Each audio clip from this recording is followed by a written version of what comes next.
The scream of a hawk circling overhead was the only sound Zachary Jennings heard as he rode toward the creek that evening in June 1878, until a woman's sobs carried across the dry Montana grassland like a prayer reaching for heaven. He'd been checking fence lines on his ranch outside Concord when the sound stopped him cold, his hand instinctively moving to the rifle at his side before he remembered that not every surprise meant danger. Still, a lone woman crying by his creek was unusual enough to warrant caution. He dismounted slowly, leading his horse through the cottonwoods that lined the water. The woman sat with her back against a boulder, her dark hair falling loose around her shoulders, her traveling dress torn and dusty. She didn't look up as he approached, too lost in her grief to notice him. Her hands covered her face, and her whole body shook with the force of her weeping. "Madam," Zachary called softly, not wanting to startle her. "Are you hurt?" She looked up with red-rimmed eyes, and for a moment Zachary forgot how to breathe. Even tear-stained and exhausted, she was the most striking woman he'd ever seen. Her eyes were the color of amber, catching the late afternoon sun, and despite her obvious distress, there was a strength in her features that suggested she wasn't someone who cried easily. "I'm sorry," she said, her voice hoarse. "I didn't mean to trespass, I just needed to stop." "You're not trespassing if I invited you," Zachary said, crouching down a respectful distance away. "I'm Zachary Jennings. This is my land. What happened to you?" The woman wiped her eyes with the back of her hand, leaving a streak of dirt across her cheek. "My name is Diana Morrison. My wagon broke down about 5 miles back. The wheel just gave out and I've been walking since morning. I thought I could make it to Concord, but I'm so tired and everything just became too much." Zachary studied her face, noting the exhaustion etched in every line. "Are you traveling alone?" "I am now." Her voice broke on the last word. "My husband died 3 months ago, cholera. We were supposed to start a new life in Montana together. He'd bought land sight unseen from a man in St. Louis. I kept going because I didn't know what else to do. I sold everything we had left to get here, and now the wagon's broken, and I don't have money to fix it, and I don't even know if the land actually exists or if we were cheated." The words poured out of her like water from a dam that had finally burst. Zachary listened, his heart unexpectedly moved by her story. He'd seen plenty of people broken by the West, but something about Diana Morrison made him want to help. "Where's your wagon now?" he asked. "Back along the main road. I couldn't pull it, and the horse ran off when a snake spooked it this morning." Zachary stood, extending his hand to help her up. "Come on. Let's get you to my ranch. You can rest, get cleaned up, have a proper meal. Tomorrow we'll go find your wagon and see about that horse." Diana looked at his outstretched hand with uncertainty. "I don't have money to pay you. Did I ask for any?" Zachary kept his hand extended. "Out here we help people. It's how we survive." Slowly, Diana placed her hand in his. The touch sent an unexpected jolt through Zachary's system, something he hadn't felt in years. Her hand was small and rough with calluses, the hand of a woman who knew hard work. As she stood, she swayed slightly, and he steadied her with his other hand on her elbow. "When did you last eat?" he asked. "Yesterday morning. I ran out of supplies."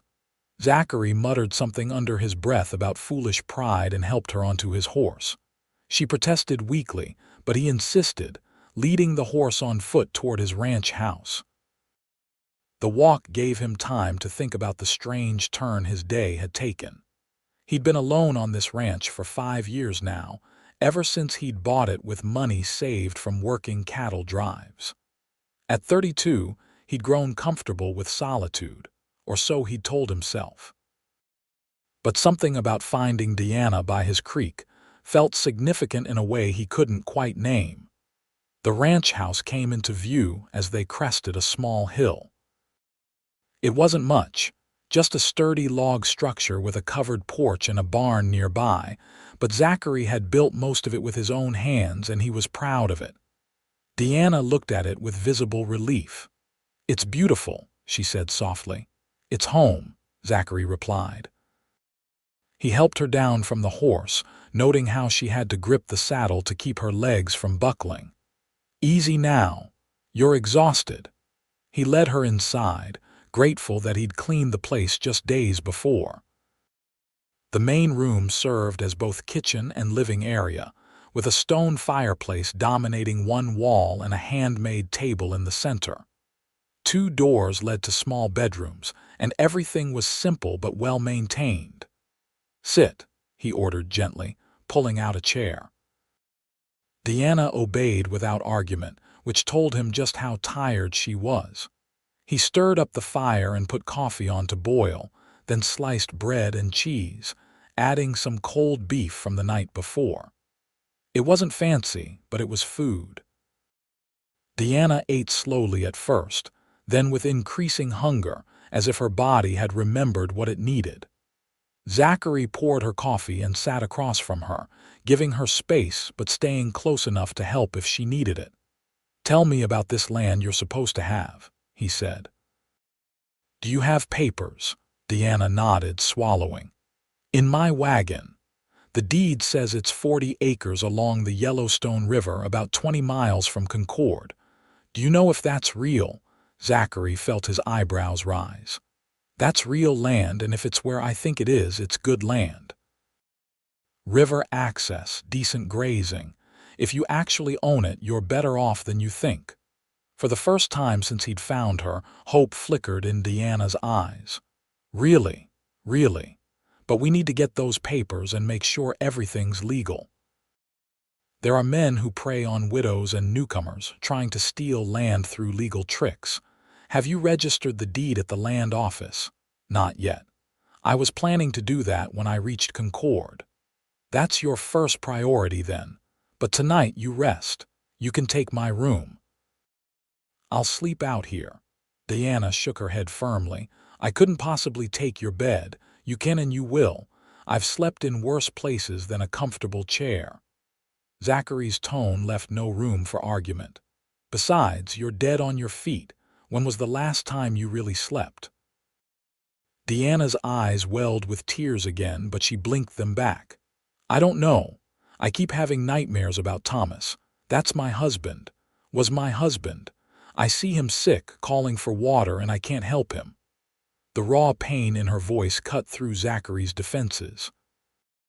He reached across the table, not quite touching her hand but close enough to offer comfort. "Loss like that doesn't heal quick, but you're alive and you're here and you're going to make it. I promise you that." "Why are you helping me?" Diana asked, her amber eyes searching his face. "You don't know me." "Because someone helped me once when I needed it," Zachary said simply. "And because it's the right thing to do."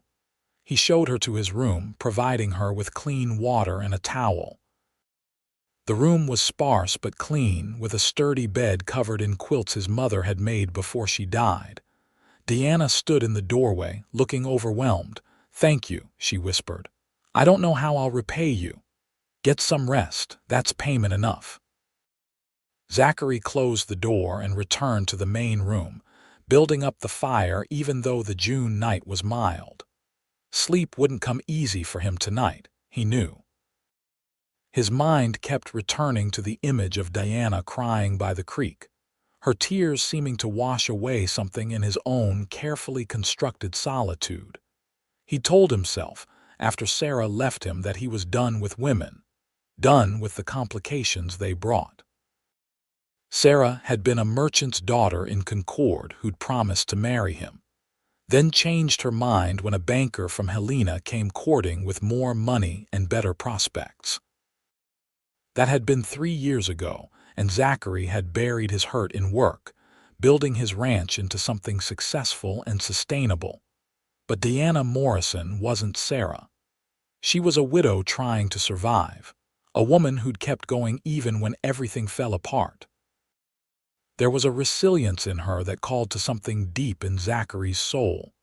He shook his head, trying to clear his thoughts. She needed help, nothing more. He'd provide it and send her on her way to her own land. That was the beginning and end of the story. Morning came with the crow of his rooster.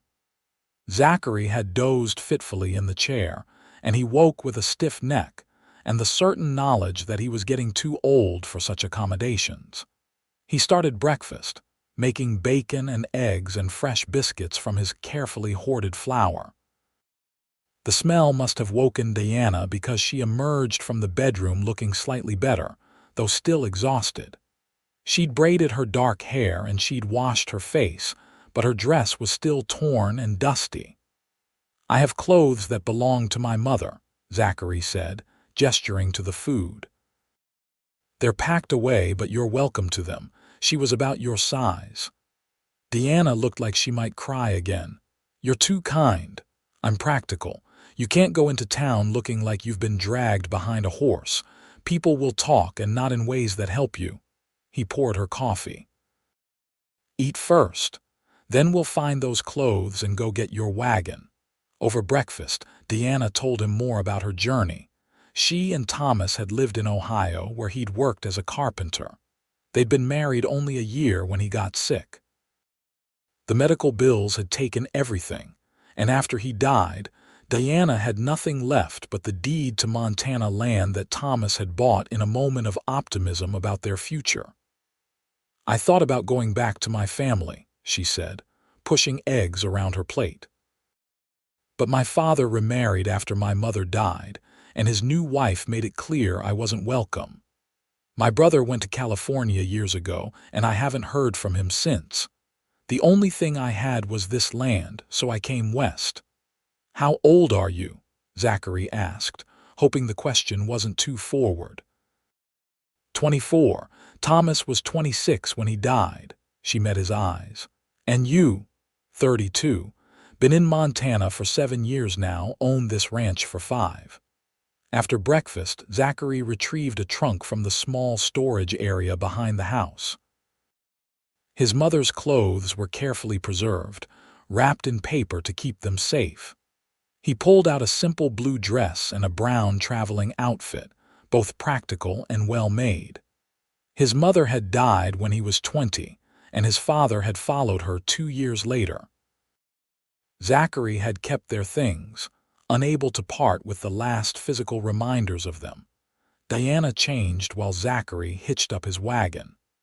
When she emerged, the blue dress fit her well enough, and she looked more like a proper frontier woman than a desperate refugee. She'd pinned her hair up in a more practical style, and despite her evident grief and exhaustion, there was a dignity about her that impressed him. They rode out toward the main road, Zachary driving the wagon while Diana sat beside him. The June day was heating up quickly, the sun beating down on the endless grassland. In the distance, the mountains rose like sentinels, their peaks still dusted with snow despite the summer heat. "It's beautiful here," Diana said softly. "Thomas would have loved it." "Tell me about him," Zachary said, surprising himself. He wasn't usually one for such conversations, but something about Diana made him want to understand her life. Diana's face softened. "He was gentle, kind. He made me laugh even when times were hard. We met at a church social. He built me a bookshelf for our first anniversary because he knew I loved to read. He dreamed about having land of our own, raising children, building something lasting. Sounds like a good man. He was. I loved him." Her voice caught. "But he's gone and I'm here, and I have to figure out how to keep living. Some days that feels impossible." Zachary understood that feeling more than he cared to admit. After Sarah left, after his parents died, there had been days when the loneliness felt like a physical weight. But he'd learned that the only way through was to keep moving forward to find purpose in the work. "It gets easier," he said. "Not better exactly, but easier. You learn to carry it." They found Diana's wagon where she'd left it, looking forlorn on the side of the road. The wheel was indeed broken, cracked right through the rim. Zachary examined it with a practiced eye and whistled low. "This is salvageable, but it'll take work. We'll need to get it to the wheelwright in Concord." He climbed into the wagon bed, looking through her belongings. Everything was there, surprisingly. Either no one had come across the wagon, or people in this area were more honest than most. He found a small trunk and opened it at Diana's nod. Inside were clothes, a few books, a daguerreotype of a young man who must have been Thomas, and a leather folder containing papers. Zachary opened the folder carefully. The deed was there, properly signed and notarized, describing 40 acres along the Yellowstone River in Yellowstone County, Montana Territory. There was also a crude map showing the location. Zachary studied it, his knowledge of the area clicking into place. "This is good," he said. "Really good. The land borders my property on the eastern side. We're going to be neighbors." Diana's eyes widened. "Truly, truly. And that's lucky for both of us. I can help you get started and you won't be isolated." He folded the papers carefully. "But we need to get to the land office in Concord today. Get this registered in your name before anyone can contest it." They transferred Diana's belongings to Zachary's wagon, tying her broken wagon to the back to pull it into town. The trip to Concord took most of the morning. The town wasn't large, but it was growing, with a main street lined with businesses serving the ranchers and miners in the area. The land office was in a small building next to the general store. Zachary stayed close as Diana registered her deed, watching for any sign of trouble. The clerk, a thin man named Peterson, examined the papers with professional efficiency. "This is all in order," he said finally, stamping the deed and making a note in his ledger.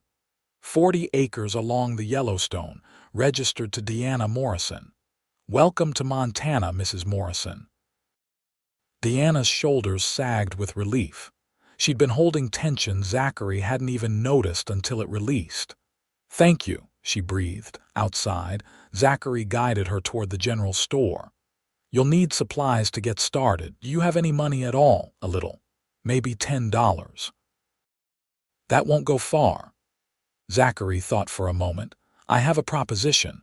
You need help getting established. I need help on my ranch. The work's getting to be too much for one man. You stay in the cabin on your property, work for me for room, board, and wages until you're on your feet. That way you can save money, learn the area, and figure out what you want to do with your land." Diana looked at him with a mixture of hope and suspicion. "Why would you do that?" "Because I need the help and you need the work. It's practical, not charity." Zachary met her eyes steadily. "I'm not asking anything improper. You'd have your own place and the work would be legitimate ranch work. But if you'd rather try something else, I understand." Diana was quiet for a long moment, studying his face as if trying to read his intentions. Finally, she nodded. "All right. But I want to see the land first. I need to know it's real." "Fair enough." They left the wagon at the wheelwright's shop, with Zachary arranging for the repair and promising to pay. Diana protested, but he waved her off. They could settle accounts later. He rented horses from the livery, and they rode east along the river, following the map from Diana's papers. The land, when they reached it, was everything Zachary had hoped. It sat in a gentle valley where the Yellowstone curved in a wide bend, creating rich bottomland perfect for crops or hay. There was timber in the higher ground, water access, and good grazing. A small cabin stood in a clearing, weathered but sound. Diana dismounted slowly, walking toward the cabin as if in a dream. She pushed open the door and Zachary followed, watching her face as she took in the single room with its stone fireplace, plank floor, and 2 small windows. It was rough, but it was solid, built by someone who knew what they were doing. "It's real," she whispered. "It's actually real. It's more than real. It's valuable. Someone built this cabin and then sold the land. Must have had a reason to leave, but their loss is your gain. Zachary walked around the interior, checking the structure. It needs work. Chinking between the logs, a new door, proper furniture, but it's livable. Diana turned to him, and there were tears on her cheeks again, but these were different from the desperate sobs he'd heard by the creek. These were tears of relief, of hope cautiously rekindled. Thomas bought this. He actually found real land. He did right by you, even not knowing it. Zachary moved toward the door, giving her space. Take your time. Look around. I'll check the rest of the property. He spent the next hour riding the boundaries of Diana's 40 acres, noting the good grass, the solid timber, the way the land lay. It was fine property, worth 10 times what Thomas Morrison had probably paid for it.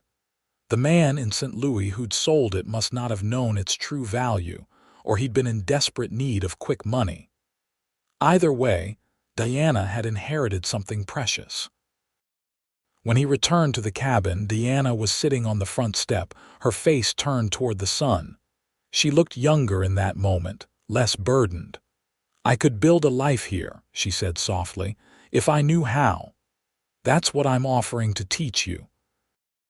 Ranch work, survival skills, how to make this land produce. In return, you help me with my place. It's a fair trade. Diana stood, brushing off the borrowed dress. Then I accept, but I want to be clear. This is business, nothing more, understood? Zachary extended his hand, and she shook it firmly. Her grip was strong, her hand calloused from work. This was a woman who wouldn't shy from hard labor. They rode back to Zachary's ranch as afternoon faded toward evening. Over the next few days, they fell into a routine. Zachary would wake before dawn and start the day's work, with Diana joining him as soon as she was dressed. He taught her how to milk the cows, how to feed the chickens, how to mend fence and check on cattle. She learned quickly, her determination overcoming her lack of experience. In the evenings, they'd share meals at his table, the conversation gradually becoming easier. Diana told him about growing up in Ohio, about learning to read from her mother, about her love of books and her dreams of maybe teaching one day. Zachary shared stories about his years on cattle drives, about building his ranch, about the harsh winters and beautiful summers of Montana. Slowly, almost imperceptibly, something was growing between them. Zachary would catch himself watching Diana as she worked, admiring the graceful efficiency of her movements, the way she bit her lower lip when concentrating. She'd look up and catch him staring, and a slight flush would color her cheeks before she returned to her task. 3 weeks after he'd found her by the creek, they were working together to repair the fence on the eastern boundary when Diana paused, wiping sweat from her forehead. "Can I ask you something personal?" "Depends on the question," Zachary said, hammering a post into place. "Have you ever been married?" He paused, considering his answer. "No, came close once. Woman named Sarah, merchant's daughter in town. She accepted my proposal, then changed her mind when someone richer came along. That must have hurt." "It did. But looking back, I think she did me a favor.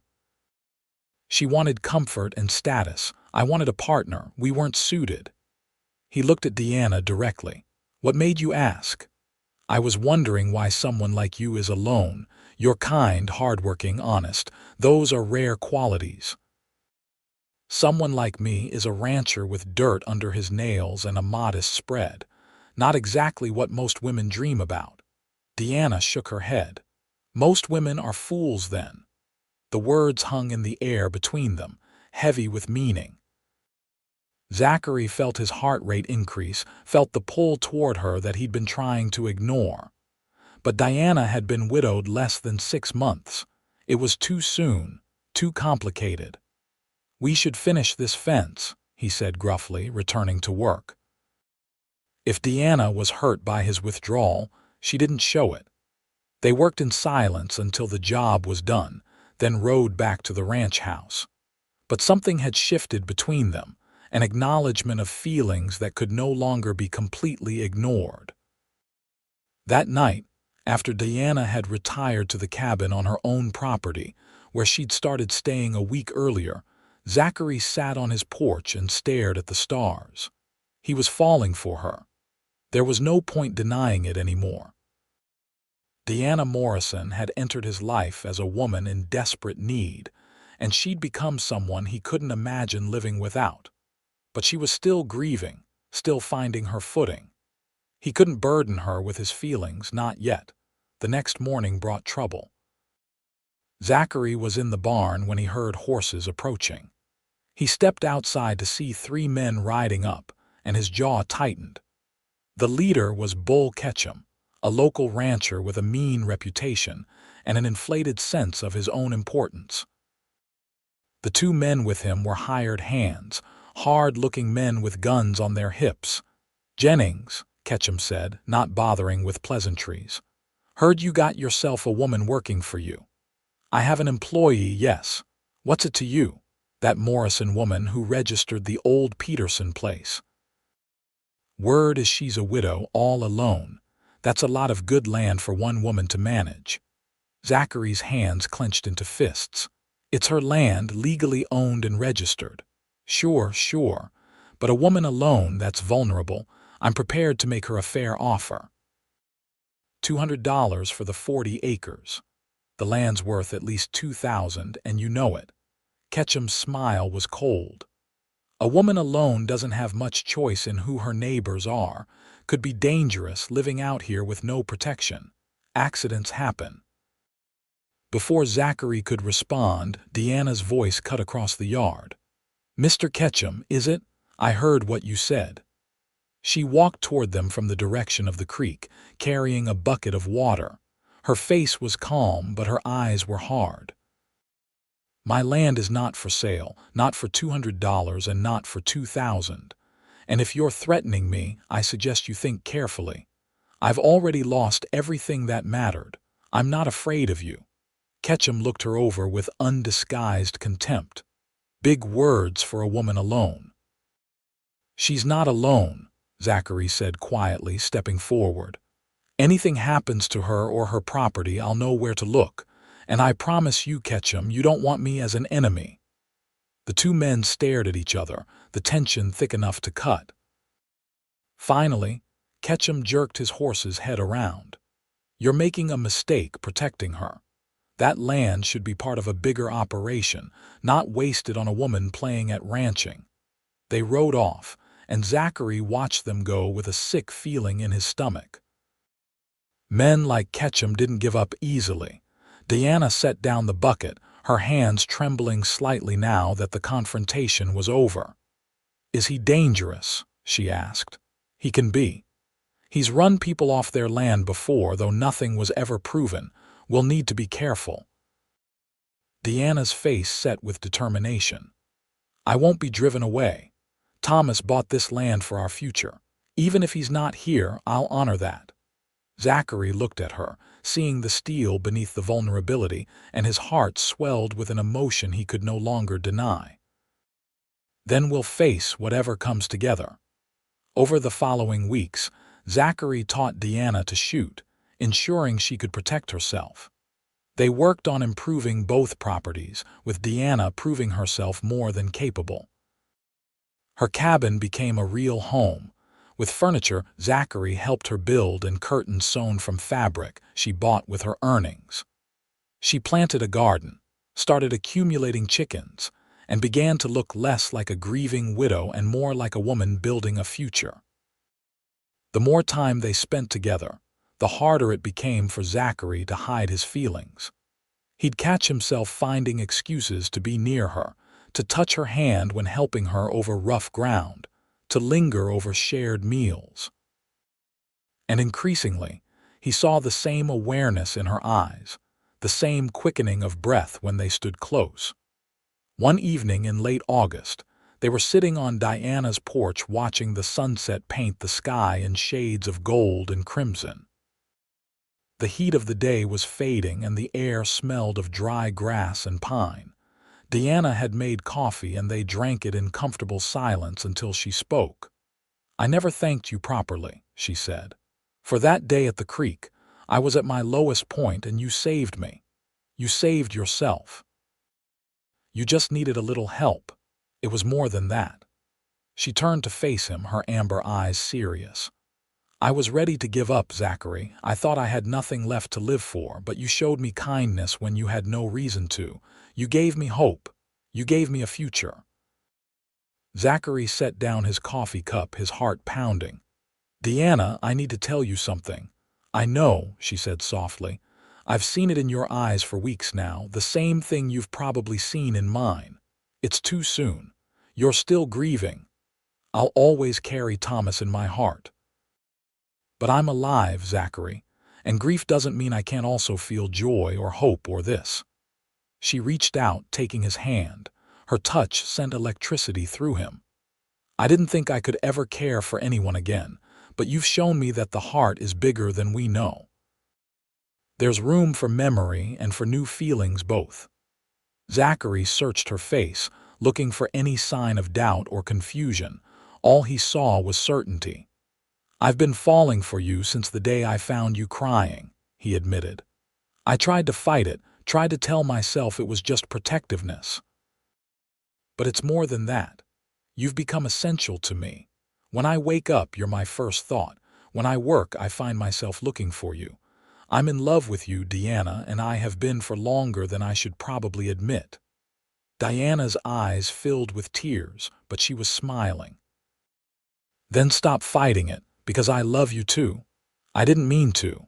I thought I was broken, that that part of me died with Thomas. But you put me back together, piece by piece. You showed me I could be strong. You made me believe in tomorrow again."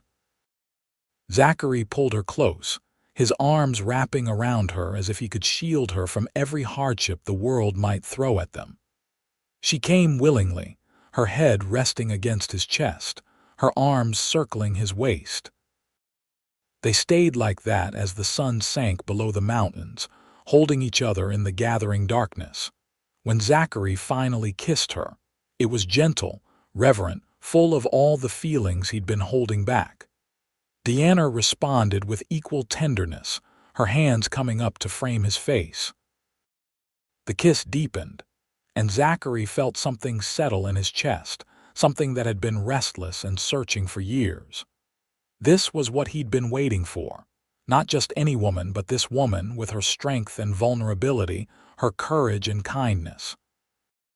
They pulled apart slowly, both breathing hard. Diana laughed shakily. "That was worth waiting for." "I'm going to marry you," Zachary said, the words coming out before he could stop them. "I know it's fast, I know people will talk, but I don't care. I want you to be my wife, Diana. I want to build a life with you, to work this land together, to wake up next to you every morning for the rest of my life." Diana's tears spilled over, but she was grinning. "Yes, yes, I'll marry you, not because I need rescuing, but because I choose you. Because you're the best man I've ever known, and I want to spend my life with you." They kissed again, sealing the promise, and when they finally went inside, it was together, no longer pretending they could be separate. News of their engagement spread quickly through Concord. Most people were happy for them, understanding that frontier life didn't allow for lengthy courtships. But there were whispers too, questions about the propriety of a widow remarrying so quickly, speculation about whether Diana was truly over her first husband.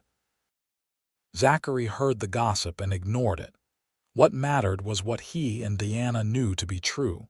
Bull Ketchum was less pleased with the news. He confronted Zachary in town one day, his face red with anger. "You're marrying her just to get her land," he accused. "That's low, even for you." "You're wrong on both counts," Zachary said calmly. "Her land stays hers. We're drawing up papers making sure of it, and I'm marrying her because I love her. She's using you for protection. Once she's established, she'll leave you like that other one did." Zachary's hand moved to his gun, though he didn't draw it. "Speak about her with respect, or we're going to have a problem." Ketchum backed down, but the look in his eyes promised the matter wasn't settled. Zachary reported the confrontation to the sheriff, a steady man named Daniels who promised to keep an eye on things. "Ketchum's been trouble before," Daniels said. "Can't prove anything, but I know he's run homesteaders off their claims through intimidation. You two watch yourselves." They were married in September, in the small church in Concord. Diana wore a simple white dress she'd sewn herself, with wildflowers in her hair. Zachary wore his best suit, which he'd owned for years but rarely had occasion to use. The ceremony was attended by a handful of friends and neighbors who'd come to respect both of them. The preacher was an elderly man named Reverend Matthews, who'd seen enough of life not to judge. "Do you, Zachary Jennings, take this woman to be your lawfully wedded wife, to have and to hold from this day forward for better or worse, for richer or poorer, in sickness and in health, until death do you part?" "I do," Zachary said firmly, his eyes never leaving Diana's face. "And do you, Diana Morrison, take this man to be your lawfully wedded husband, to have and to hold from this day forward for better or worse, for richer or poorer, in sickness and in health, until death do you part?" "I do," Diana said, her voice clear and strong. "Then by the power vested in me by the Montana Territory and Almighty God, I pronounce you husband and wife. You may kiss your bride." Zachary kissed Diana with all the love and promise in his heart, and when they turned to face their small audience, they were met with genuine applause and well wishes. After the ceremony, there was a simple celebration at the hotel dining room, with cake and coffee and toasts to the happy couple. Diana glowed with happiness, and Zachary couldn't stop smiling. That night, they returned not to one home but to two properties that they now managed together. They decided to live primarily at Zachary's ranch, which had the larger house, but they would develop Diana's land for crops and additional livestock. It was a good arrangement, one that made economic sense and honored Diana's inheritance. In the bedroom that had been Zachary's alone, they came together as husband and wife, their union tender and passionate by turns. Zachary was careful with Diana, knowing this was her first time with anyone but Thomas, wanting her to feel cherished and desired. Diana responded with a trust and openness that humbled him, giving herself completely. Afterward, lying in the darkness with Diana in his arms, Zachary felt a peace he'd never known. This was what he'd been searching for all his life, this sense of completeness, of having found his other half. Diana traced patterns on his chest, her touch light and affectionate. "I never thought I could be this happy again," she murmured. "After Thomas died, I thought joy was something that had happened in my past, not something that could happen in my future. I know the feeling. After Sarah left, I convinced myself I didn't need anyone, but I was just protecting myself from being hurt again. We both were." Diana propped herself up on one elbow, looking down at him in the moonlight filtering through the window. "But we found each other anyway. Maybe that's what those tears by the creek were really about. Not just grief, but fear of the future, of being alone. And then you appeared, like an answer to a prayer I hadn't known how to say." Zachary pulled her down for a kiss, slow and deep. "Your tears did hold the key to my future. They led me to you." The weeks that followed were some of the happiest of Zachary's life. He and Diana worked together during the day, managing both properties with an efficiency that came from mutual respect and growing understanding. In the evenings, they'd share meals and conversation, learning each other's rhythms and preferences. At night, they discovered the depths of their physical connection, finding joy and comfort in each other's arms, but their happiness was not without challenges. In early October, someone cut the fence on Diana's property and scattered her small herd of cattle. It took days to round them up, and 2 cows were never found. Then, the door to her cabin was broken, though nothing inside was taken. The message was clear. Someone wanted to intimidate them. "It's Ketchum," Diana said, surveying the damage. "It has to be, probably, but proving it is another matter." Zachary's face was grim. "I'll talk to the sheriff again. And from now on, we don't leave either property unguarded. I'll hire some help, men I trust." He brought on 2 cowboys, both young men he'd worked with on cattle drives. Jake Sullivan was 24, quick with a smile and quicker with a gun. Pete Ryerson was 22, quieter but steady and reliable. Both men were loyal to Zachary, and both were outraged when they heard about the harassment. "We'll keep watch," Jake promised. "Anyone comes around causing trouble, they'll answer to us." The additional help made a difference. The incident stopped, though Zachary suspected it was less about fear and more about Ketchum biding his time. The uneasy peace held through October and into November, as the weather turned cold and the first snows dusted the mountains. Diana adapted to ranch life with remarkable ease, as if she'd been born to it rather than raised in an Ohio town.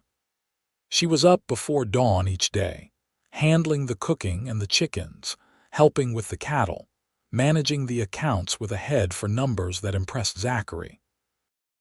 In the evenings, she'd read aloud to him from her small collection of books, her voice bringing stories to life in the quiet of their home.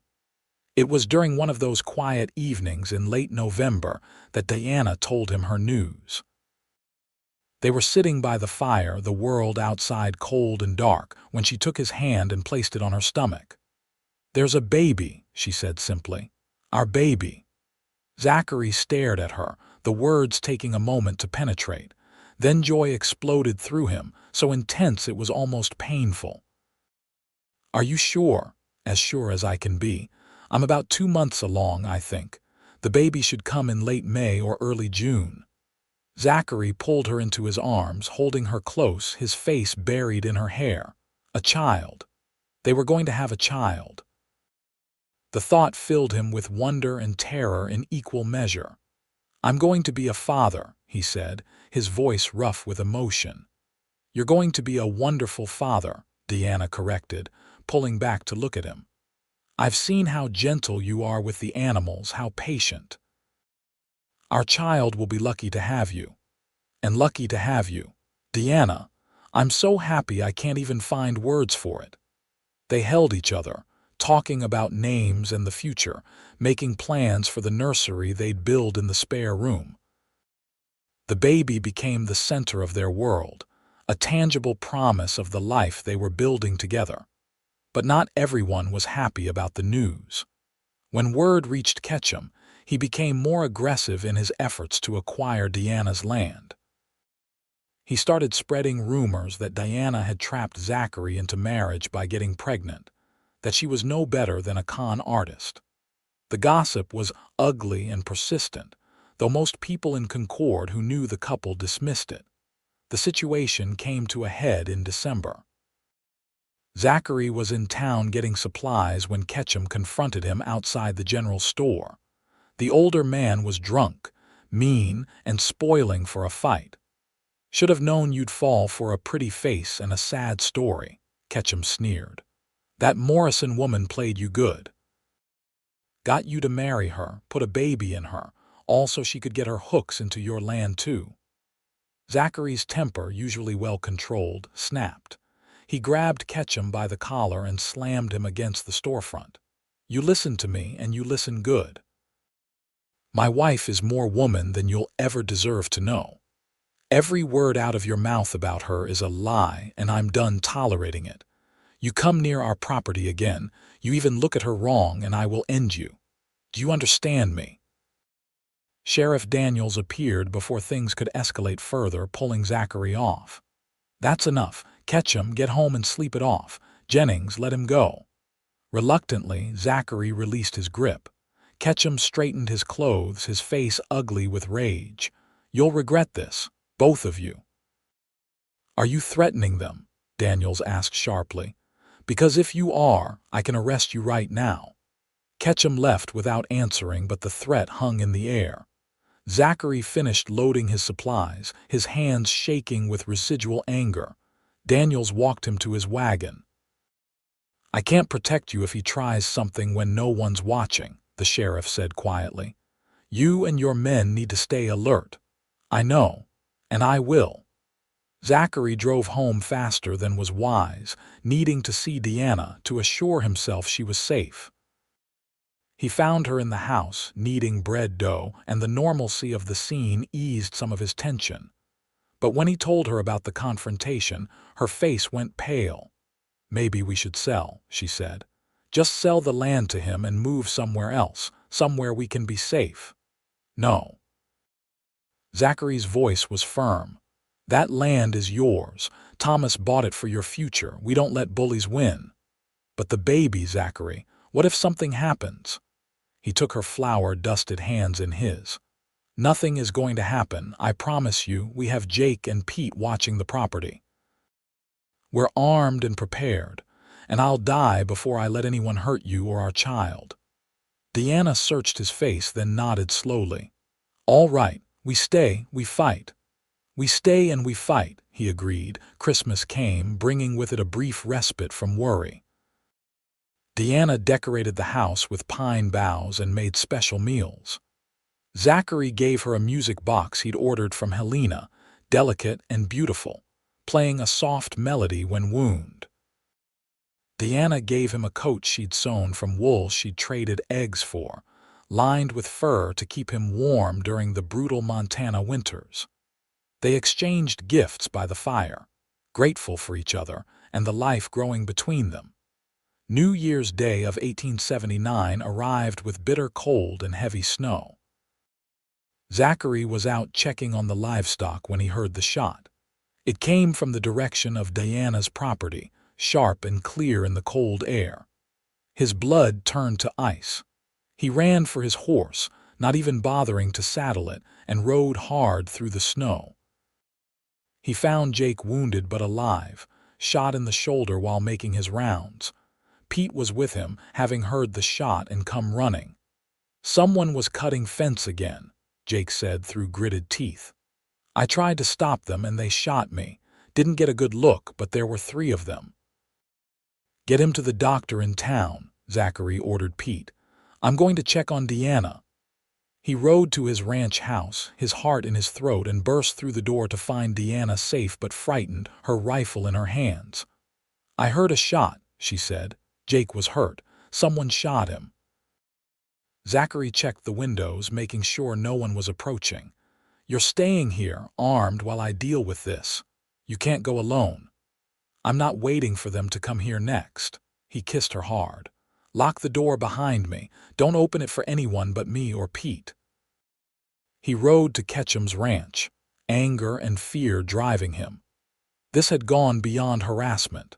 Someone had shot Jake, and that meant they'd crossed a line from intimidation into violence. If Ketchum was behind it, there would be a reckoning.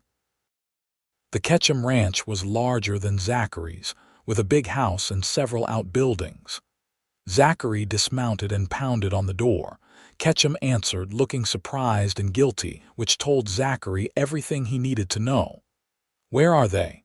Zachary demanded. "The men who shot Jake Sullivan." "I don't know what you're talking about." Zachary pushed past him into the house. 3 men sat around the fire, hands dirty, looking nervous. One had a rifle leaning against his chair, the barrel still warm. Zachary recognized 2 of them from the day Ketchum had first come to threaten Diana. "You hired them to harass us, to cut fences, break into the cabin, and today they shot a man. That's attempted murder, Ketchum. You can't prove anything." "I don't have to. Sheriff Daniels will." Zachary turned to the 3 hired hands. "You're done working for this man. And if you value your freedom, you'll ride to town right now and confess to the sheriff. Tell him Ketchum hired you to drive us off our land. Do that, and maybe you'll avoid prison." The men looked at each other, then at Ketchum. The rancher's face was red. Don't listen to him, you work for me. You didn't say nothing about shooting people, one of the men said. That's too far, boss. I'm out. He grabbed his rifle and headed for the door, and after a moment the other two followed. Ketchum tried to stop them, but they pushed past, leaving him and Zachary alone. You've ruined me, Ketchum said, his voice shaking with rage. That land should have been mine. I've been building my ranch for 20 years, and some widow woman comes in and takes prime property that should have been available to serious ranchers. The land was for sale. Anyone could have bought it. You didn't, and Diana's husband did. That's not her fault or mine. She didn't deserve it. A woman alone playing at ranching. She's not alone, she's my wife, and she's more of a rancher than you'll ever be. Zachary moved toward the door. Stay away from our land. Stay away from my wife. If I see you anywhere near either property, I'll finish what I should have finished in town. Are we clear? Ketchum didn't answer, but the defeat in his posture told Zachary the threat was over. The man had lost his hired help and would soon lose his reputation when they talked to the sheriff. He was done. Zachary rode back to his ranch, exhausted and relieved in equal measure. Diana met him at the door, throwing herself into his arms. Is it over? It's over. Ketchum's men are confessing to the sheriff. Jake will recover. We're safe. Diana sagged against him, and he held her close, feeling the swell of her belly between them where their child grew. They'd weathered the storm. They'd protected what was theirs. Now they could finally focus on the future without fear. Jake recovered from his wound over the following weeks, returning to work with a new wariness but no loss of courage. Pete remained as steady as ever, and together, the four of them managed both properties through the rest of the winter. Ketchum lost most of his ranch hands when word spread about the shooting, and by spring, he'd sold his property and left Montana. Zachary bought some of his land at auction, consolidating the holdings and ensuring their operation would thrive. As Diana's pregnancy advanced, Zachary found himself becoming overprotective, worrying about every little thing. Diana tolerated it with patience, understanding that his concern came from love. In May, as the world turned green and the rivers swelled with snowmelt, she went into labor. The birth was hard, lasting through the night and into the next day. Zachary paced outside the bedroom where the midwife, Mrs. Chen from town, attended Diana. Her cries of pain cut through him like knives, and he felt helpless, unable to do anything but wait and pray. Finally, as dawn broke on the second day, he heard a new sound, the thin, strong wail of a baby. Mrs. Chen emerged, smiling. You have a son, Mr. Jennings, a healthy, strong boy, and your wife did wonderfully. Zachary rushed inside to find Diana exhausted but glowing, holding a tiny bundle wrapped in blankets. The baby had dark hair like Diana's and was crying with impressive volume. Zachary approached slowly, awed by the tiny life they'd created. Meet your son, Diana said softly. Zachary Thomas Jennings. Zachary felt tears prick his eyes at the name. Thomas, after my first husband, I hope that's all right. He gave me the land that brought me to you. In a way, he gave me everything. It's perfect. Zachary gently touched the baby's tiny hand, and impossibly small fingers curled around his much larger one. The grip was surprisingly strong. Hello, Thomas. I'm your father. Over the next few weeks, they adjusted to life with a newborn. Thomas was a good baby, hungry and loud but healthy. Diana recovered well, and Zachary discovered a fierce protectiveness he'd never known he possessed. Every time he held his son, he marveled at the tiny perfection of him, the way the baby's eyes tracked movement, the surprisingly strong grip of his little hands. Jake and Pete were both charmed by the baby, taking turns holding him and making ridiculous faces to earn his attention. The ranch became a happier place, filled with the sounds of Thomas's cries and gurgles, with Diana's lullabies and Zachary's stories.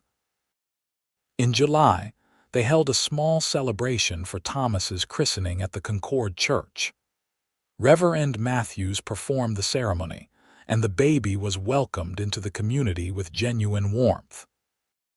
Standing in the church with Diana beside him and his son in his arms, Zachary felt a sense of completeness he'd never imagined possible. The years that followed were good ones. The ranch prospered under their combined management, with both properties producing well. Diana proved to have a gift for breeding cattle, developing a small herd of quality animals that fetched premium prices. Zachary expanded the horse operation, raising sturdy ranch horses that were sought after throughout the territory. Thomas grew into a sturdy, curious toddler, learning to walk and talk, following his father around the ranch with determined steps. In 1881, Diana gave birth to their second child, a daughter they named Clara May, after both of their mothers. She had Zachary's dark eyes and Diana's spirit, crying with impressive volume when she wanted attention and smiling with devastating sweetness when she got it. The children made the ranch feel alive in new ways. Thomas learned to ride almost before he could walk properly, sitting in front of Zachary on horseback and squealing with delight. Clara was more cautious but equally determined, watching everything with serious eyes and asking endless questions once she learned to talk. Jake married a woman from town, a pretty Irish girl named Bridget who'd come west with her family. Pete followed suit a year later, wedding a rancher's daughter from the next county. Both couples built homes on the expanded ranch property, creating a small community of people who worked together and supported each other. In 1883, Montana Territory was pushing toward statehood, and the region was changing rapidly. The railroad reached Montana, bringing more settlers and connecting them to eastern markets. Zachary and Diana's operation grew with the times, adapting and thriving. They built a larger house to accommodate their growing family, with proper bedrooms for each child and a parlor where Diana could entertain the friends she'd made in Concord. The old cabin on Diana's original 40 acres became a storage building, preserved as a reminder of where they'd started. Sometimes in the evenings, Zachary and Diana would walk down to the creek where he'd first found her, sitting on the bank and remembering that day. "Do you ever regret it?" Diana asked one such evening in the summer of 1885. They'd been married 6 years, and she was pregnant with their third child. Stopping that day, getting involved with a crying stranger, Zachary pulled her close, his hand resting on the swell of her belly where their baby grew. "Not for a single second. Finding you was the best thing that ever happened to me. You gave me a family, a purpose beyond just surviving. You made me understand what love really means." "You saved my life," Diana said, "not just practically, but in every way that matters. I was drowning in grief and fear, and you pulled me out. You showed me I could be strong. You gave me a reason to keep going." "We saved each other," Zachary said. "That's how the best partnerships work." In September, Diana gave birth to twin boys, Wyatt and Wade, much to everyone's surprise. The twins were as different as 2 children could be, despite being identical in appearance. Wyatt was loud and active, always getting into mischief. Wade was quieter, more thoughtful, content to watch and observe. Together, they kept Diana and Zachary running. The house was full of noise and life, with 4 children under the age of 7. Thomas, now 6, took his role as big brother seriously, helping watch over Clara and the twins. Clara, at 4, was already showing signs of being as capable as her mother, trying to help with everything from cooking to caring for the animals. Jake and Bridget had 3 children of their own, and Pete and his wife Mary had 2. So the ranch compound echoed with children's laughter and play. It was everything Zachary had never known he wanted, a legacy that went beyond land and livestock to include family and community. In 1889, Montana achieved statehood, and the celebration in Concord lasted for days. Zachary and Diana attended with their children, now a respected family in the community. Diana had started a small school on the ranch, teaching not only her own children but also the children of their workers and some neighboring families. Her dream of teaching had come true, just in a different way than she'd imagined. The original threat from Ketchum felt like ancient history now, though the lessons from that time remained. They'd learned to stand firm, to protect what was theirs, to support each other through challenges. The ranch had weathered droughts and harsh winters, market fluctuations and personal trials, but it had survived and thrived. On their 10th wedding anniversary in September 1889, Zachary took Diana back to the creek where they'd first met. The children were at home with Bridget, giving them a rare evening alone. The cottonwoods had grown taller, and the water still flowed clear and cold, just as it had that June day in 1878. 11 years since I found you here, Zachary said, holding Diana's hand as they sat on the bank. Seems like yesterday and a lifetime ago at the same time. I remember how desperate I felt that day, Diana said. How certain I was that I had nothing left, and then you appeared like Providence itself. Your tears held the key to my future, Zachary said. I didn't know it then, but everything I needed was sitting right here, crying by my creek. Diana laughed, wiping at her own eyes. I seem to have a habit of crying around you. Happy tears this time, I hope. The happiest. She leaned against him, her head on his shoulder. We've built something good, haven't we? Out of loss and loneliness, we created this life, this family, this home. We did, and we're not done yet. They stayed by the creek until the stars came out, talking about the future, about their children and their dreams for them, about the ranch and how they might expand it, about growing old together and watching their grandchildren play in the same fields where their children now ran. The years continued to pass in a rhythm of seasons and growth. Thomas grew into a serious young man, taking on more responsibility for the ranch operations. Clara proved to have her mother's head for business and her father's love of the land. The twins, though different in temperament, worked together with an almost telepathic understanding, becoming expert horsemen. In 1895, Thomas married a young woman from Helena, bringing her to live on the ranch. The cycle was continuing, a new generation beginning to take root. Diana and Zachary were in their 40s now, with gray threading through their hair and laugh lines around their eyes, but they were healthy and active, still working the land they loved. They added another child to their family in 1896, a surprise late baby they named Grace. She was adored by her older siblings and treated like a princess by everyone on the ranch. Her birth reminded Diana and Zachary of how blessed they were, how far they'd come from that desperate day by the creek. As the new century approached, the ranch was thriving. What had started as Zachary's modest spread and Diana's 40 acres had grown into a substantial operation covering several thousand acres. They ran cattle and horses, grew hay and grain, and employed dozens of people. But it had never been just about the business for them. It had always been about family, about building something lasting, about creating a legacy of love and hard work.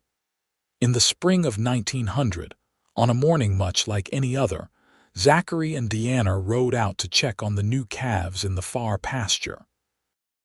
They rode side by side, as they had countless times over the years, comfortable in each other's presence.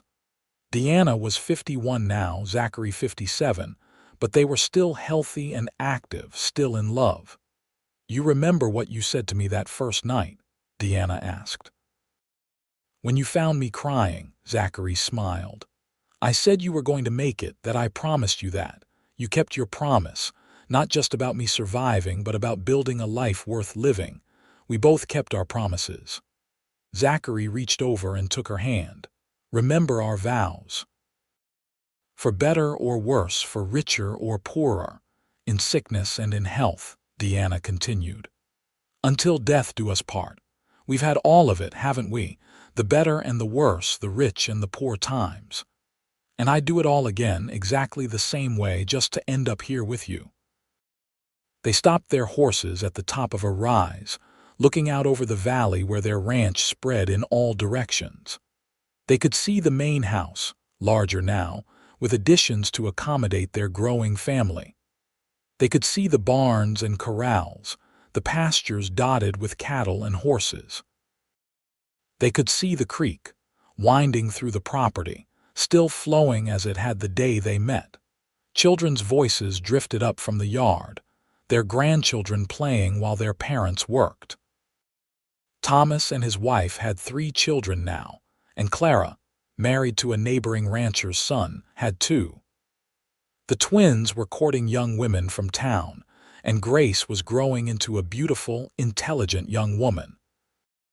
The legacy Diana and Zachary had built together was continuing, would continue long after they were gone.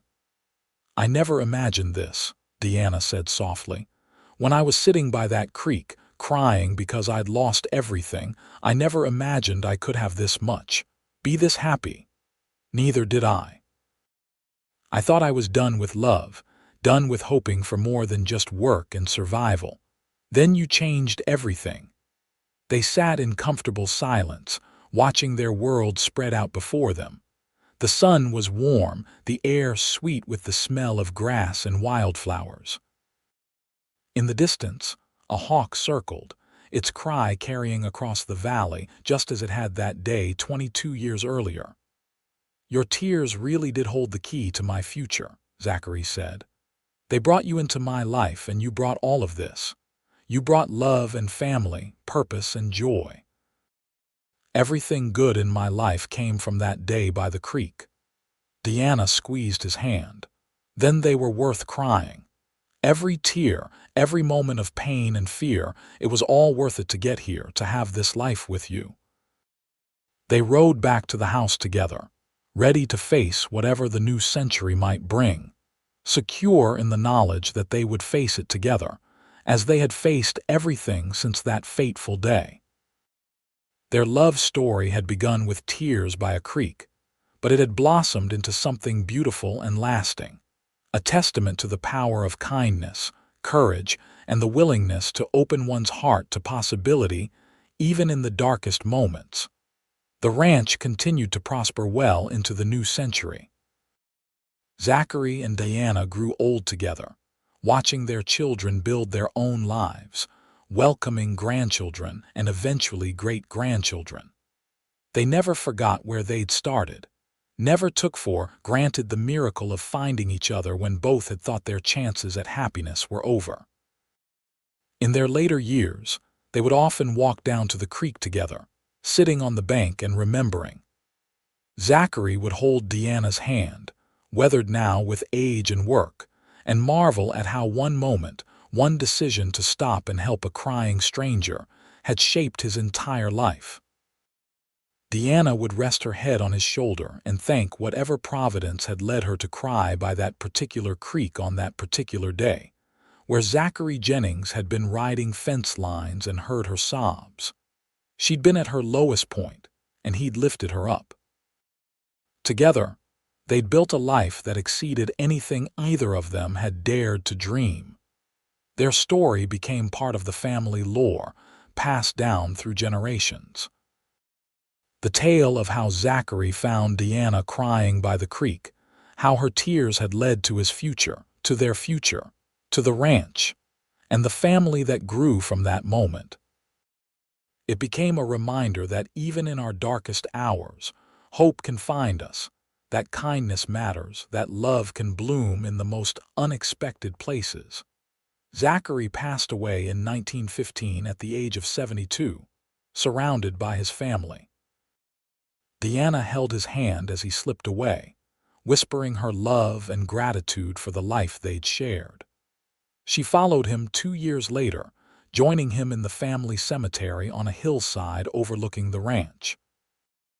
They were buried side by side, their graves marked with simple stones that bore their names and the years of their lives. But the true monument to their love was the thriving ranch, the large family, and the legacy of kindness and strength they'd left behind. The ranch remained in the family for generations, passed down through Thomas and his descendants. The creek still flowed through the property, and family members would sometimes walk down to its banks and remember the story of how it all began. How a rancher found a woman crying, how her tears held the key to his future, and how two broken people found healing and hope in each other.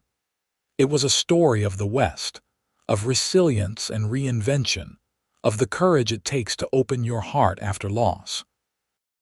But most of all, it was a love story, one that began with tears and grew into something beautiful and lasting, a testament to the power of compassion and the enduring strength of true partnership. Zachary and Diana's love had transformed not just their own lives, but the lives of everyone they touched, creating ripples that extended far beyond that single moment by the creek in June of 1878. Their children and grandchildren carried forward the values they'd instilled: hard work, integrity, kindness to those in need, and the understanding that sometimes the most important thing you can do is stop and help a stranger. The ranch stood as proof that from the smallest seed, from one act of compassion on a June evening, something magnificent could grow. And in the end, that was the true key that Diana's tears had unlocked. Not just Zachary's future, but a future for countless descendants, a legacy of love that would endure as long as the creek flowed through the Montana grassland, carrying water and life to all who dwelled beside it.